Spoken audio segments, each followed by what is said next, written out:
So let me ask you something. What makes the perfect brownie? You need enough eggs so it doesn't fall apart, enough butter or it will be too dry, flour, sugar, and of course, plenty of chocolate. But if any of these ingredients is off, then our brownie won't turn out the way that we hoped. Reading is a bit like that brownie.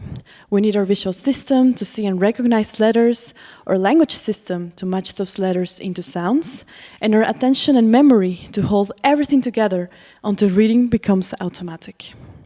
But just like that imbalanced brownie, reading can become slow, effortful, and exhausting if any of these ingredients don't mix the way they do. We call this dyslexia, and it affects around 1 in 15 children. The problem is that although we can diagnose dyslexia in early primary school, the truth is that children often need to wait years until receiving the diagnosis and up until receiving help. So what if we had a way to spot these risky reading recipes before children start to read, before we put that brownie in the oven? And this is where my research comes in. I study how these reading ingredients develop in early years and link them to later reading outcomes. And I do two things differently than other studies. First, instead of looking at just one ingredient and how it affects the whole recipe, I look at two ingredients, vision and language processing.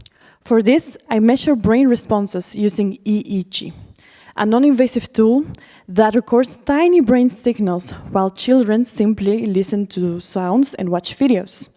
This way, I can objectively measure how their brain responds to what they hear and see. Second, I start measuring these reading ingredients early in life, in the toddler years, a period when the brain is still developing at full speed and when these ingredients are being put in place.